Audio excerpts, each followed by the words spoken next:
नमस्कार दोस्तों, मैं दिव्या आज आपके लिए लेकर आई हूँ रविंद्रनाथ टैगोर जी की लिखी कहानी काबुली वाला। मेरी 5 बरस की छोटी बेटी मिनी बिना बोले पल भर भी नहीं रह सकती। संसार में जन्म लेने के बाद भाषा सीखने में उसने केवल 1 वर्ष का समय खर्च किया था। उसके बाद से जब तक वह जगती रहती है, एक पल भी मौन रहकर नष्ट नहीं करती। उसकी माँ बहुत बार डांटकर उसका मुंह बंद कर देती है, किंतु मैं ऐसा नहीं कर पाता। चुपचाप बैठी मिनी देखने में इतनी अस्वाभाविक लगती है कि मुझे बहुत देर तक सहन नहीं होता। इसलिए मेरे साथ उसका वार्तालाप कुछ उत्साह के साथ चलता है। सुबह मैंने अपने उपन्यास के 17वें परिच्छेद में हाथ लगाया ही था कि मिनी ने आते ही बात छेड़ दी। पिताजी, रामदयाल दरबान काको कौआ कहता था, वह कुछ नहीं जानता, है ना? संसार की भाषाओं की विभिन्नता के संबंध में उसे ज्ञान दान करने के लिए मेरे प्रवृत्त होने के पहले ही वह दूसरे प्रसंग पर चली गई। देखो पिताजी, भोला कह रहा था कि आकाश में हाथी सूंड से पानी ढालता है, उसी से वर्षा होती है। मैया री, भोला कैसी बेकार की बातें करता रहता है, खाली बकबक करता रहता है, दिन रात बकबक लगाए रहता है। इस बारे में मेरी हाँ ना की तनिक भी प्रतीक्षा किए बिना वह अचानक प्रश्न कर बैठी। पिताजी, माँ तुम्हारी कौन होती है? मन ही मन कहा, साली। ऊपर से कहा, मिनी, जा तू भोला के साथ खेल, मुझे इस समय काम है। तब वह मेरे लिखने की मेज के किनारे मेरे पैरों के पास बैठकर अपने दोनों घुटनों पर हाथ रखकर बड़ी तेजी से आगड़ुम वागड़ुम कहते हुए खेलने लगी। मेरे 17वें परिच्छेद में उस समय प्रताप सिंह कांचनमाला को लेकर अंधेरी रात में कारागार के उच्च वातायन से नीचे बहती नदी के जल में कूद रहे थे। मेरा कमरा सड़क के किनारे था। सहसा मिनी आगड़ुम वागड़ुम का खेल छोड़कर जंगले की तरफ भागी और जोर जोर से पुकारने लगी, काबुली वाले, ओ काबुली वाले। मैले से ढीले ढाले कपड़े पहने, सिर पर पगड़ी बांधे, पीठ पर झोली लिए, हाथों में अंगूरों के 2-4 बक्स लिए एक लंबा काबुली वाला सड़क पर धीरे धीरे जा रहा था। उसे देखकर मेरी कन्या रत्न के मन में कैसे भाव उठे कहना कठिन है। उसने उसको ऊंची आवाज में बुलाना शुरू कर दिया। मैंने सोचा, बस अब पीठ पर झोली लिए एक आफत आ खड़ी होगी, मेरा 17वां परिच्छेद अब पूरा नहीं हो सकता। किंतु मिनी की चीख पर ज्यों ही काबुली वाले ने हंसकर मुंह फेरा और मेरे घर की ओर आने लगा, त्यों ही वह झपटकर अंतःपुर में भाग गई। उसका नाम निशान भी न दिखाई पड़ा। उसके मन में एक तरह का अंधविश्वास था कि उस झोली के भीतर खोज करने पर उसके समान 2-4 जीवित मानव संतान मिल सकती हैं। इधर काबुली वाला आकर मुस्कुराता हुआ मुझे सलाम करके खड़ा हो गया। मैंने सोचा, यद्यपि प्रताप सिंह और कांचनमाला की अवस्था अत्यंत संकटापन्न है, तथापि आदमी को घर पर बुला लेने के बाद उससे कुछ न खरीदना शोभा नहीं देता। कुछ खरीदा, उसके बाद 2-4 बातें हुई। अब्दुल रहमान, रूस, अंग्रेज आदि को लेकर सीमांत प्रदेश की रक्षा नीति के संबंध में बातचीत होने लगी। अंत में उठकर चलते समय उसने पूछा, बाबू, तुम्हारी लड़की कहाँ गई? मैंने मिनी के भय को समूल नष्ट कर देने के अभिप्राय से उसे भीतर से बुलवा लिया। वह मेरी देह से सटकर काबुली के चेहरे और झोली की ओर संदिग्ध दृष्टि से देखती रही। काबुली उसे झोली से किशमिश, खुबानी निकाल कर देने लगा, पर वह लेने को किसी तरह राजी नहीं हुई। दुगने संदेह से मेरे घुटने से सट कर रह गई। प्रथम परिचय इस प्रकार पूरा हुआ।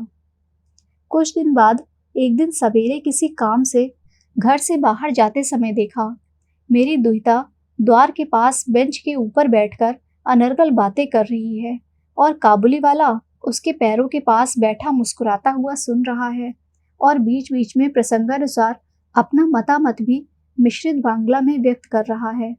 मिनी को अपने 5 वर्षीय जीवन की अभिज्ञता में पिता के अतिरिक्त ऐसा धैर्यवान श्रोता कभी नहीं मिला था।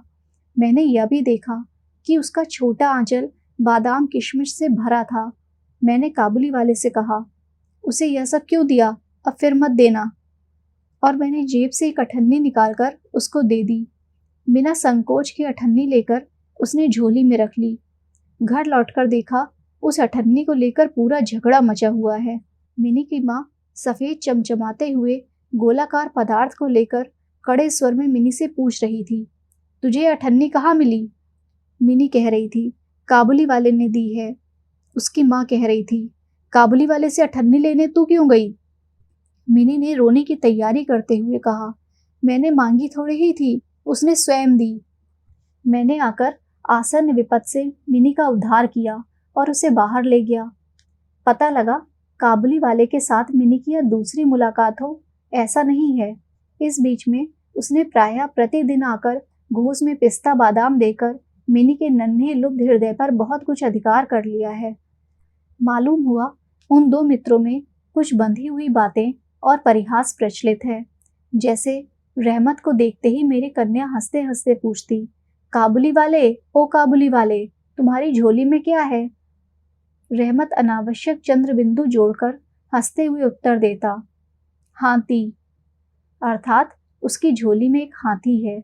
उसकी हंसी का यही गूढ़ रहस्य था। यह रहस्य बहुत ज्यादा गूढ़ था या तो नहीं कहा जा सकता, किंतु इस परिहास से दोनों ही काफी विनोद का अनुभव करते रहते और शरत काल के प्रभात में एक वयस्क और अप्राप्त वयस्क शिशु का सरल हास्य देखकर मुझे भी अच्छा लगता। उनमें एक और बात भी प्रचलित थी। रहमत मिनी से कहता, मुन्नी, तुम क्या कभी ससुराल नहीं जाओगी? बंगाली परिवार की लड़की जन्म काल से ही ससुराल शब्द से परिचित रहती है, किंतु हमारे कुछ आधुनिक ढंग के लोग होने के कारण बालिका को ससुराल के संबंध में परिचित नहीं कराया गया था। इसलिए वह रहमत के अनुरोध को ठीक से नहीं समझ पाती थी। फिर भी प्रश्न का कुछ न कुछ उत्तर दिए बिना चुप रह जाना उसके स्वभाव के बिल्कुल विपरीत था। वह उलट कर पूछती, तुम ससुराल जाओगे? रहमत काल्पनिक ससुर के प्रति खूब मोटा घूंसा तान कर कहता, मैं ससुर को मारूंगा। सुनकर मिनी ससुर नामक किसी एक अपरिचित जीव की दुर्वस्था की कल्पना करके खूब हंसती। शुभ्र शरतकाल था। प्राचीन काल में राजे महाराजे इसी ऋतु में दिग्विजय के लिए निकलते थे। मैं कलकत्ता छोड़कर कभी कहीं नहीं गया, किंतु इसी से मेरा मन पृथ्वी भर में चक्कर काटता फिरता है। मैं मानो अपने घर के कोने में चिर प्रवासी हूँ। बाहर के जगत के लिए मेरा मन सदा विकल रहता है। विदेश का कोई नाम सुनते ही मेरा मन दौड़ पड़ता है। उसी प्रकार विदेशी व्यक्ति को देखते ही नदी, पर्वत, अरण्य के कुटी कुटी का दृश्य मन में उदित होता है और एक उल्लासपूर्ण स्वाधीन जीवन यात्रा की बात कल्पना में साकार हो उठती है। दूसरी ओर मैं ऐसा उद्भिज प्रकृति हूँ कि अपना कोना छोड़कर बाहर निकलते ही सिर पर वज्राघात हो जाता है। इसलिए सुबह अपने छोटे कमरे में मेज के सामने बैठकर इस काबुली के साथ बातचीत करके भ्रमण का मेरा काफी काम हो जाता। दोनों ओर बंधुर दुर्गम, दग्ध रक्तवर्ण उच्च गिरी श्रेणी, बीच में संकीर्ण मरुपथ, भार से लदे ऊंटों की चलती हुई पंक्ति, साफा बांधे वणिक, पथिकों में से कोई ऊंट पर, कोई पैदल, किसी के हाथ में बल्लम, किसी के हाथ में पुरानी चाल की चकमक जड़ी बंदूक। काबुली मेघ मंद्र स्वर में टूटी फूटी बांग्ला में अपने देश की बातें कहता और मेरी आंखों के सामने उसकी तस्वीर आ जाती। मिनी की माँ बड़े शंकालु स्वभाव की महिला थी। रास्ते में कोई आवाज सुनते ही उन्हें लगता दुनिया के सारे पियक्कड़ उन्हीं के घर को लक्ष्य बनाकर दौड़े चले आ रहे हैं। यह पृथ्वी सर्वत्र चोर, डकैत, शराबी, सांप, बाघ, मलेरिया, शूक, कीट, तिलचट्टों और गोरों से परिपूर्ण है।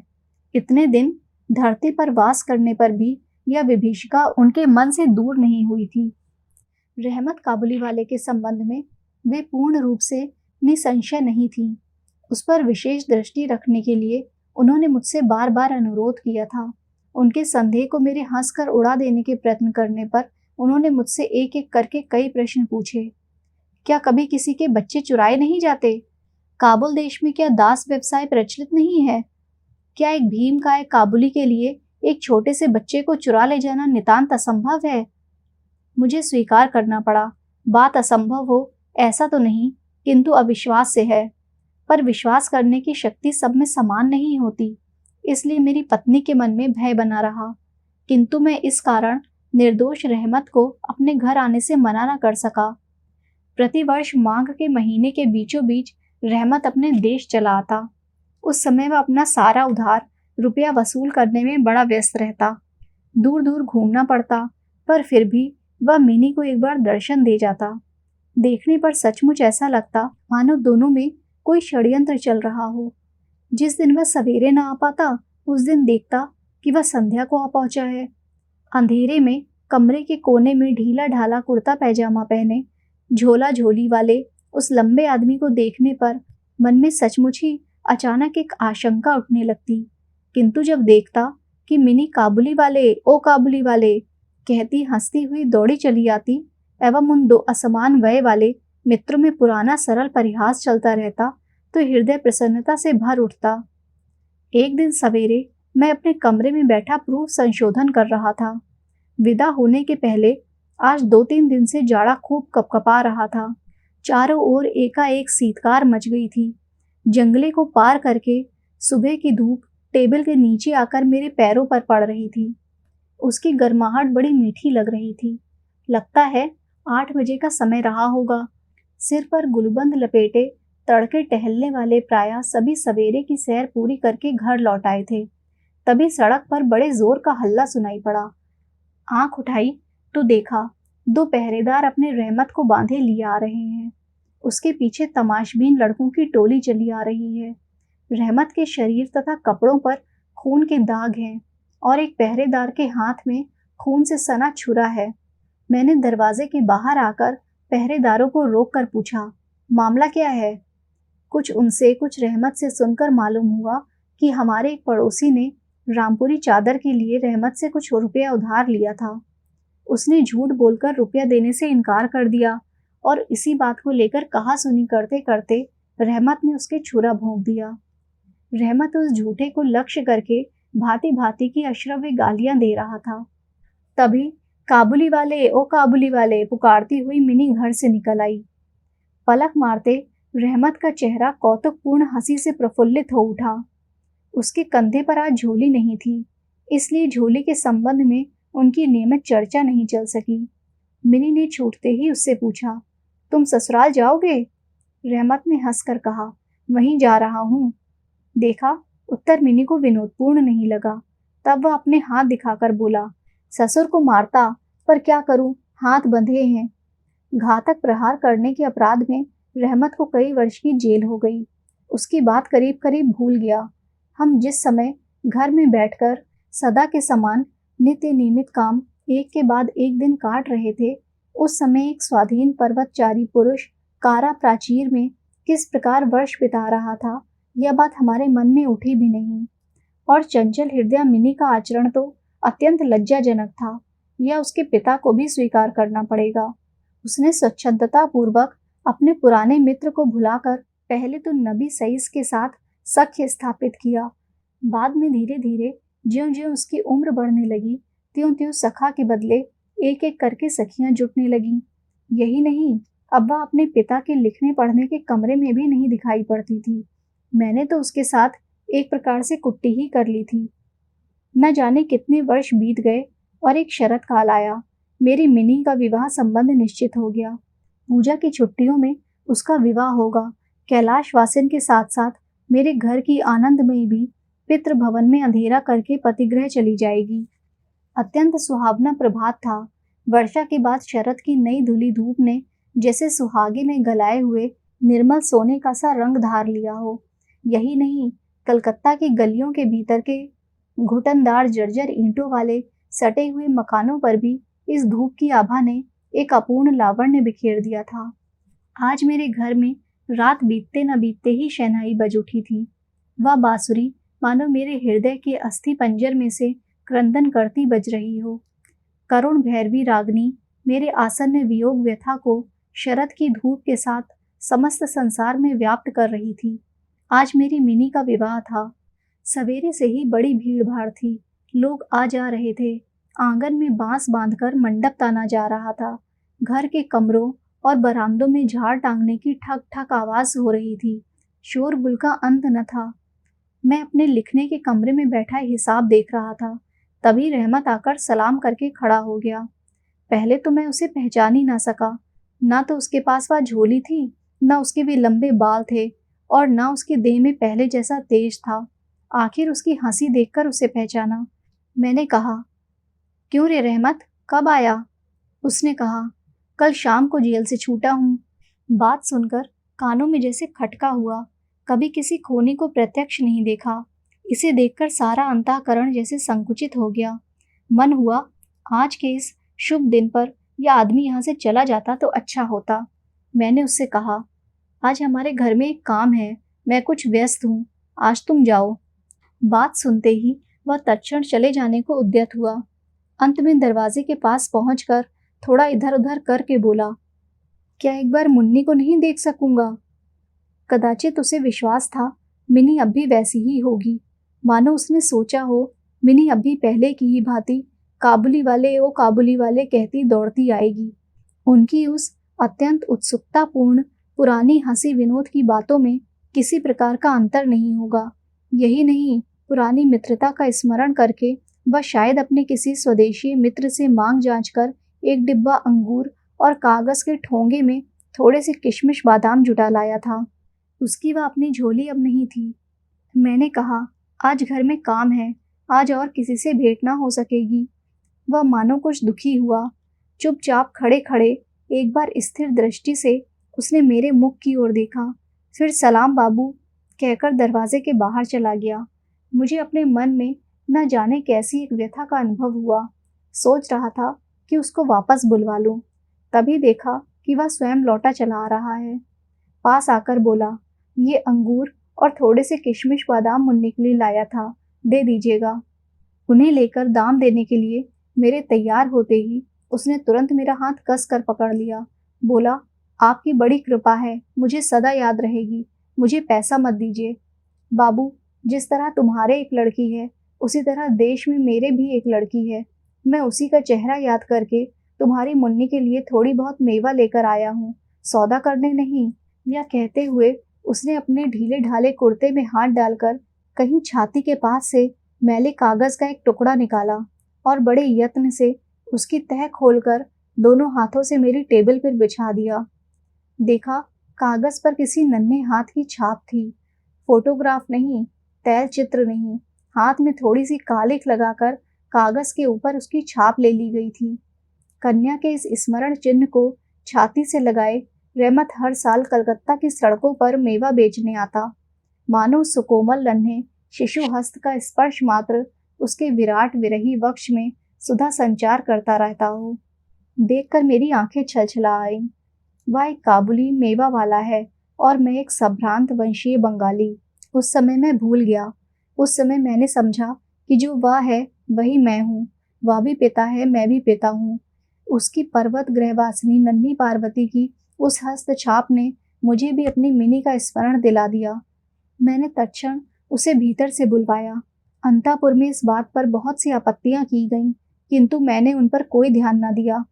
लाल चेली पहने, माथे पर चंदन लगाए वधु वेशनी मिनी सल्लज भाव से मेरे पास आकर खड़ी हो गई। उसको देखकर पहले तो काबुली वाला सकपका गया, अपना पुराना वार्तालाप नहीं जमा पाया। अंत में हंसकर बोला, मुन्नी, तू ससुराल जाएगी? मिनी अब ससुराल का अर्थ समझती थी। इस समय वह पहले के समान उत्तर नहीं दे सकी। रहमत का प्रश्न सुनकर लज्जा से लाल होकर मुंह फेर कर खड़ी हो गई। जिस दिन काबुली वाले से मिनी की पहली भेंट हुई थी, मुझे उस दिन की बात याद हो आई। मन न जाने कैसा व्यथित हो उठा। मिनी के चले जाने पर गहरी सांस लेकर रहमत जमीन पर बैठ गया। अचानक उसकी समझ में साफ आ गया, इस बीच उसकी पुत्री भी इसी तरह बड़ी हो गई होगी। उसके साथ ही नया परिचय करना होगा। वह उसे बिल्कुल पहले जैसी नहीं मिलेगी। इन 8 वर्षों में उस पर क्या बीती होगी, यह भी भला कौन जानता है। सवेरे के समय शरतकालीन स्निग्ध सूर्य की किरणों में शहनाई बजने लगी। रहमत कलकत्ता की किसी गली में बैठकर अफगानिस्तान के किसी मरु पर्वत का दृश्य देखने लगा। मैंने एक नोट निकालकर उसे दिया। कहा, रहमत, तुम अपनी लड़की के पास अपने देश लौट जाओ। तुम्हारा मिलन सुख मेरी मिनी का कल्याण करे। इन रुपयों का दान करने के कारण हिसाब में से उत्सव समारोह के 2-1 अंग छांट देने पड़े। जैसी सोची थी, बिजली की वैसी रोशनी नहीं की जा सकी। फौजी बैंड भी ना आ सका। अंतापुर में स्त्रियां बड़ा असंतोष प्रकट करने लगीं, किंतु मंगल आलोक से मेरा शुभ उत्सव उज्जवल हो उठा। धन्यवाद।